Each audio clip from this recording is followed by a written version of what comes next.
The loss of a Detroit Titan, the pizza man who built an empire, the dreamer who believed in Detroit. We honor the life and legacy of Mike Ilitch. Also this morning, has Dan Gilbert made Wayne County an offer it can't refuse? We'll ask County Executive Warren Evans and County Commission Chair Gary Warrenchak about the proposed Entertainment District jail site swap. Today is Sunday, February 12th, 2017. This is Flashpoint.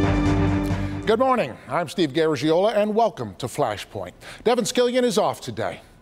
When we learned on Friday evening that Mike Ilitch had passed away at the age of 87, the impact of the loss was felt immediately throughout the worlds of sports and business, but even more for the people of Metro Detroit. Mr. I, as he was affectionately called, was a self-made man who had passion for his teams, the Red Wings and the Tigers, and he loved people from all walks of life. But most important, he believed in the city of Detroit. His investment in reviving the downtown landscape was instrumental in getting others to invest in Detroit at a time when many people wrote our struggling city off as a place beyond revival.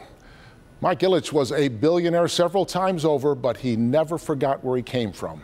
This morning, we talk about the life and legacy of Mike Ilitch.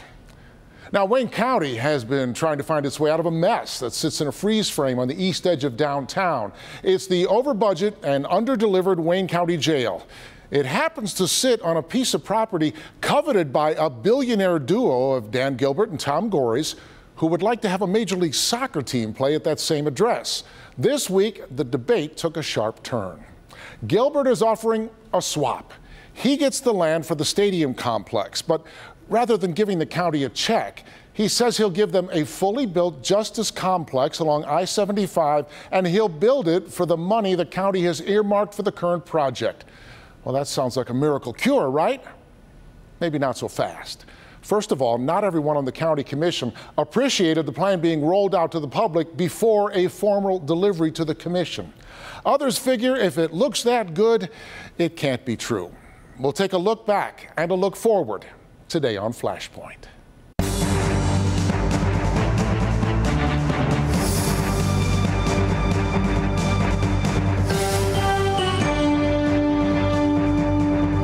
Before we discuss what his loss will mean to this city and really to the whole state, here's Bernie Smilovitz with a look at the life and legacy of Mike Ilitch.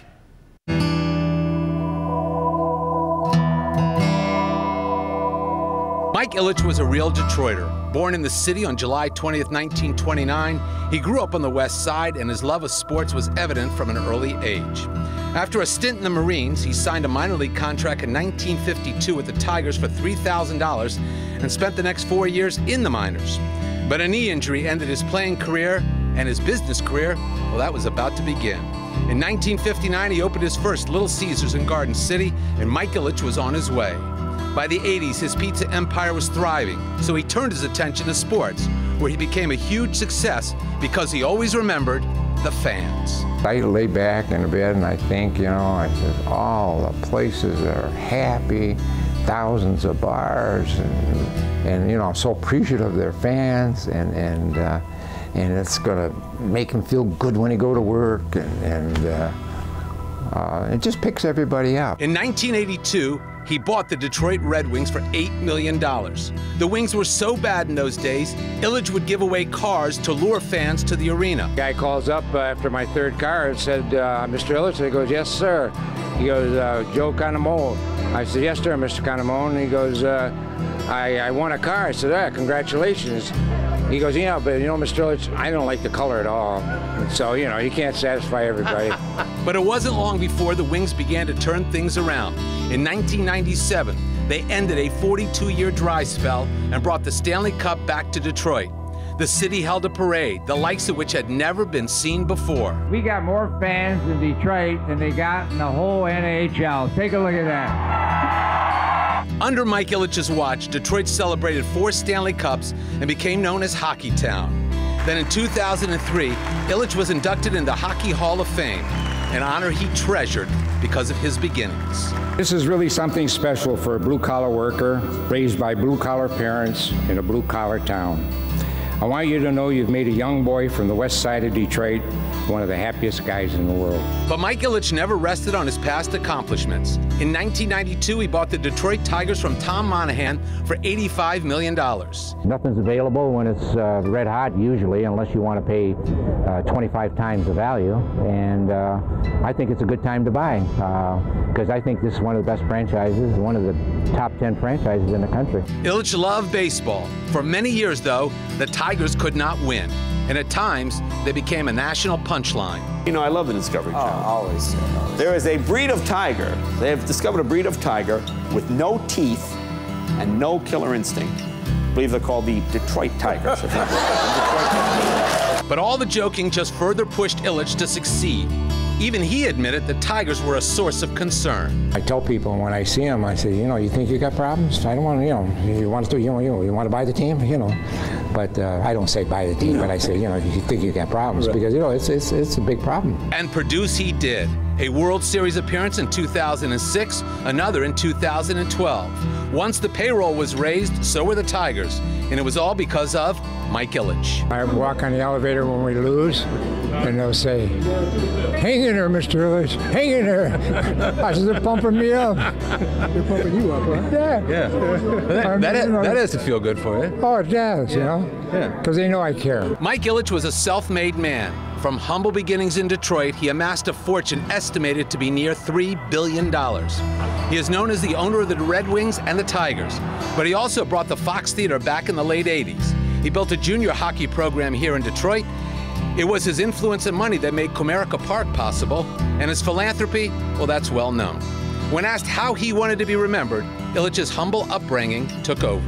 I just want to be remembered as a good father and somebody who loves Detroit. You know, I like to be remembered as for the people that know me as a decent guy. Ilitch is survived by his wife Marion and their 7 children. Mike Ilitch, dead at the age of 87. Yeah, we remember him as much more than just a decent guy. He gave this community so much. Joining me are 2 people who have known Mike and the Ilitch family for so many years. A familiar face at the Flashpoint table, Representative Debbie Dingell. Thank you for joining us. The Congresswoman from Michigan's 12th District, and next to her, a man credited with helping convince the Ilitches to buy and renovate the Fox Theater, an executive in the Olympia organization, longtime developer in Detroit, Emmett Moulton. Thank you, Emmett, for joining us as well. The Fox is a great place to start. In 1987, a lot of people said, are you crazy? You want to try to revive an entertainment venue in Detroit? Right. But you were part of the convincing him to do that. Yeah, I wasn't by myself. I was with Mayor Young, and Mayor Young and Mike Ilitch had a great relationship, and I think the 2 of them came to the conclusion that this was going to be a very, very good start for the city. It was a disastrous area at that time, and it was just almost impossible to believe what it is today. But it's the vision, it's the commitment, and the love for the city that he had. And I just want to say one thing. I want to offer my condolences to Marion and Ilitch and the Ilitch family, because they meant a lot to this city. I mean, it just, you can't, I mean, just when you look at everything that happened during that period of time, why buy the Fox? But not only buying the Fox, but making it one of the top theaters in the country. Sure. And that was a statement, you know. And so, I mean, the community, in terms of appreciation to a man like this, you know, he was a very humble guy, you know. Oh, absolutely, absolutely. You know, we focus, of course, on the Tigers and the Red Wings, but we kind of forget it started with that one pizza shop. Talk a little bit about the business aspect of his contributions to this area. Well, I think people do forget that. He kind of made this the pizza capital of the world.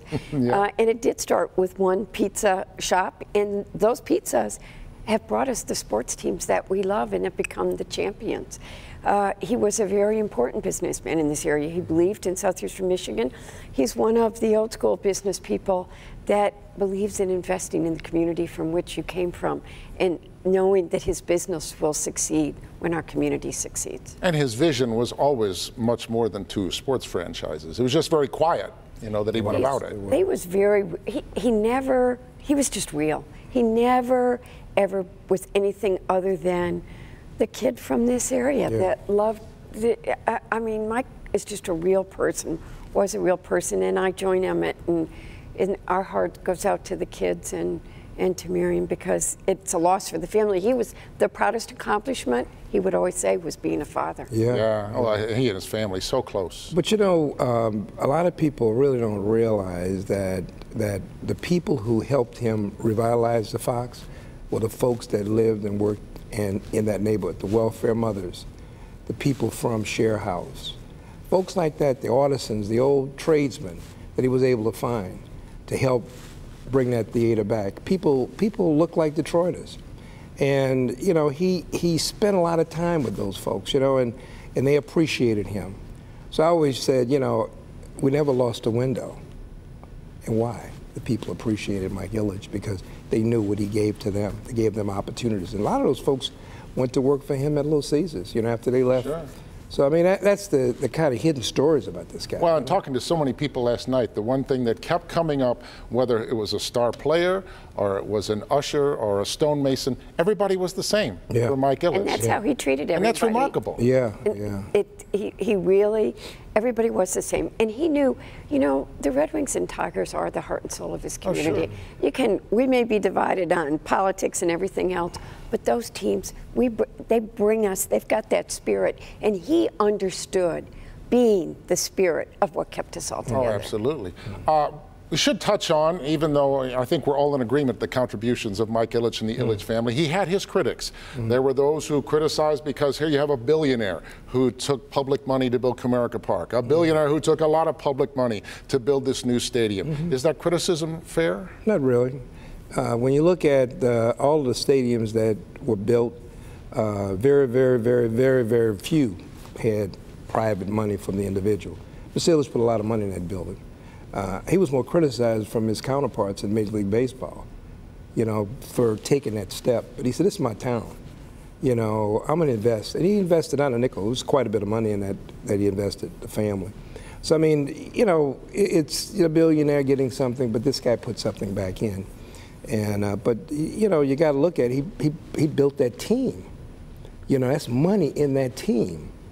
To put fans in the stadium and try to give the fans something to see and appreciate. Well, and you certainly can't discount what these venues have done for the city. Absolutely. The venues have brought people downtown. They've supported many other businesses. Millions of people. Right. And people forget that when he bought the Red Wings, they were a failing team. Yeah. He and Miriam were on the phone themselves. They were selling They were putting tickets on windshields to get people to come to the games. They were hands-on, took nothing for granted, were as real as, you can't call it a small business, but they were invested in it, like you see. But you know, if you go to a lot of the stadiums around, and you've visited a lot, there are a lot of parking decks. You know, 3,000, 4,000, 2,000. How many do we have over there? 800. Why? People on the street to appreciate the restaurant guys down the street that they could walk to the stadium. He could have overwhelmed, made it a dynasty within it. No, he opened it up. He opened it up. You could look in the building. See, you could see in the building. See, Abbott's Field. You could look down. You could pass. So it was something for the community. So when you say the critics, you know. Always going to be critics. Emmett Moulton, Debbie Dingle, thank you both for joining us this morning. Thank you, Steve, for having us. Coming up, what's next in the saga of the Wayne County Jail? We're back in a moment.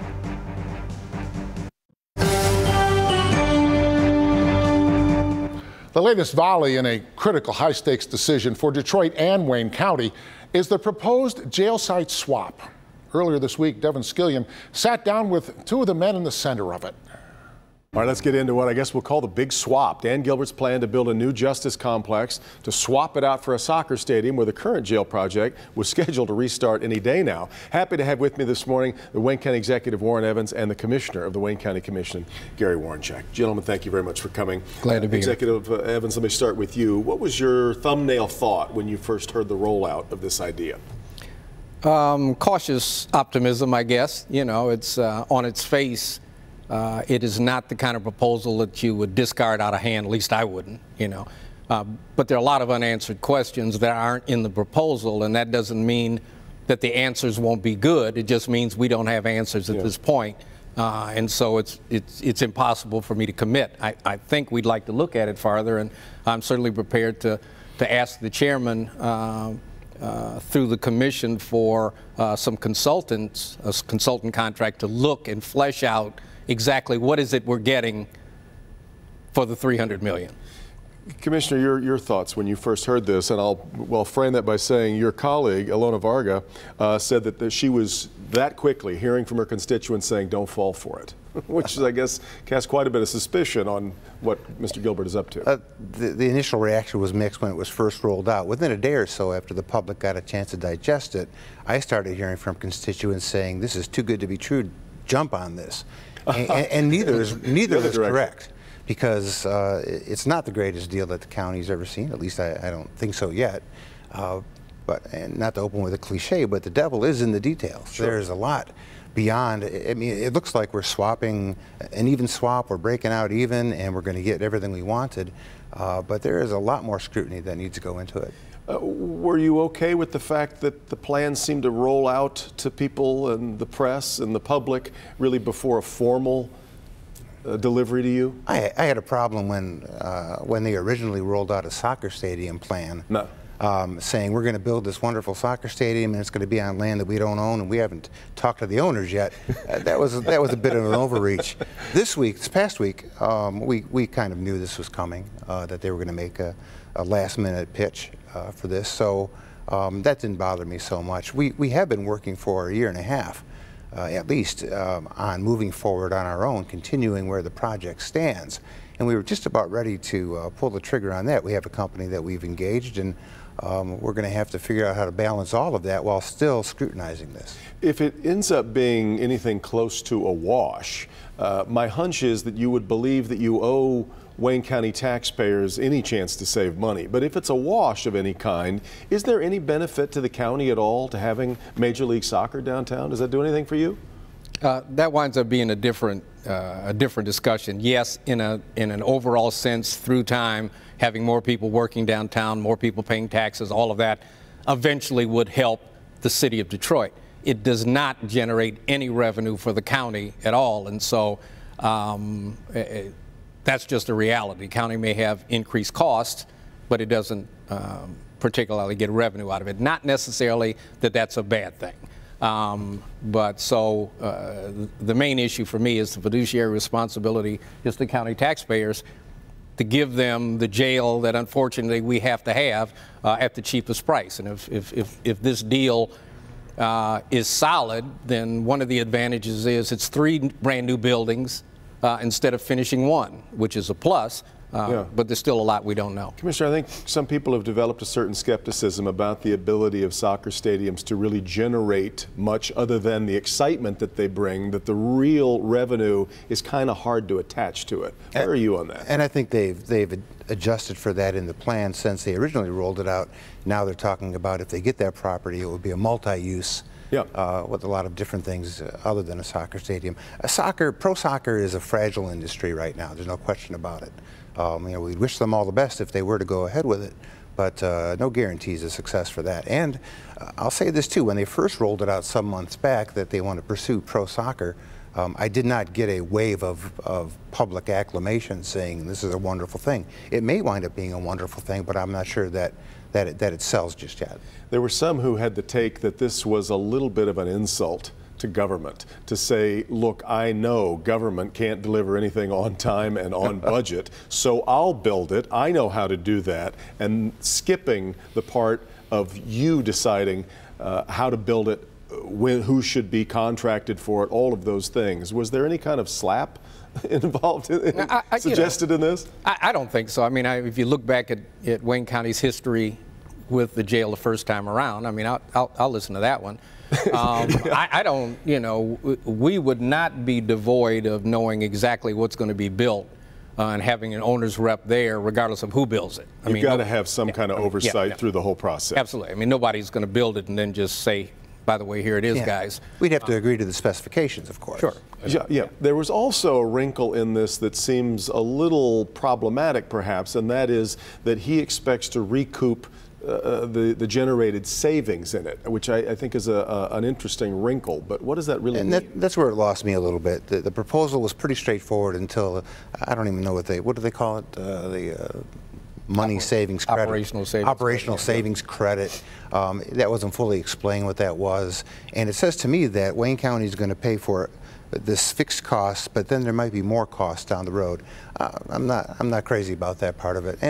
But you know, they put it on the table, and that's something that we can talk about. If you talk about the operational credit, I mean, there are a couple of things. I mean, that's the savings. What savings are we talking about? If you're talking about the savings with 3 jails, two of which are in terrible shape, and the delta is that, and then this new jail, then that's never going to work for us. Yeah. If the delta is the difference between the jail we would build on the site and we'd be able to get those operating, then maybe we would discuss it. But then the other issue is how long do you want to recoup that? But that hasn't been made really clear. It hasn't, and that's why the vetting is necessary. Then let me ask this then. If everything is equal, does it matter to you whether it's in the location that it's in on Gratiot, which some people have suggested is not the best entryway from that side of Detroit to see a jail, versus this new spot on Forest and I-75 a little bit north of the current position?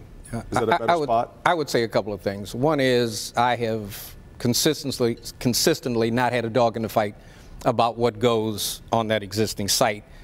Whether it's soccer, and you know, to me, I think soccer is kind of getting overblown for that site because, as the chairman said, it's a mixed use, and there's going to be a lot of other traffic and stores and stuff generated there.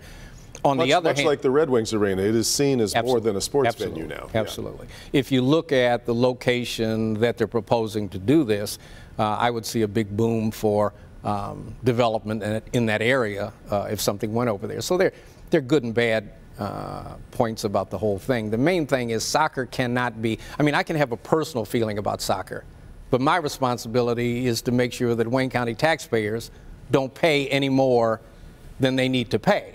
And soccer's kind of out there, but that doesn't factor in the business decision that I have to make, and that obviously that Gary has to agree or not agree to. Let's factor this in too, that it's not exactly a swap so much, because their proposal would build the new Justice Center on land that is county land already, where the Lincoln Hall of Justice is. So it's not like they're going to buy land, build a jail, and swap it out. They're being practical, and they've got good business sense, but they're not being philanthropic toward Wayne County. I mean, this is a business deal that we have to make sure is done in the best interest of our taxpayers. Is the Mound Road idea, that's dead, right? We're past that idea. Dead as a doornail. Right. Okay. So that's nowhere near the table. And when we talked about location, when the only other location mentioned was Mound Road, I was strongly against that. You know, right on the edge of Midtown, not far from Eastern Market. That's not a bad location. So I guess I would sense cautious optimism from both of you. Is that fair enough? I think that's accurate. We do have another company that we're dealing with right now, and I don't want them to think that, you know, that we've lost interest in them either. And that's important to say, because we have actually a dual track going on now. Walsh Construction, that we have been working with, is still working while we're talking. At the Gratiot spot. Yeah, there's nothing's on hold. Well, this project, with nothing happening, is still costing you a lot of money every month.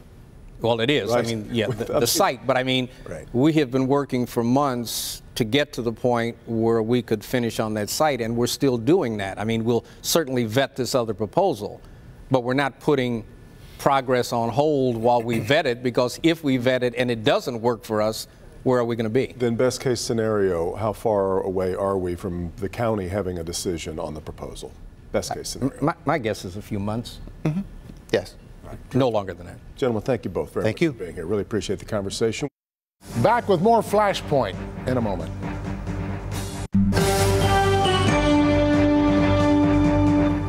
Before the passing of Mike Ilitch, Devin recorded a roundtable with Dennis Archer Jr., Sheila Cockrell, Keith Owens, and John Gallagher discussing the merits of the Gilbert Gore's proposal. We've put that segment at clickondetroit.com with a link to it on our Facebook page. Stay with Local 4 as we continue to say goodbye to Mike Ilitch. That's it for now. Thank you for joining us for Flashpoint. Meet the Press is next. Have a great Sunday.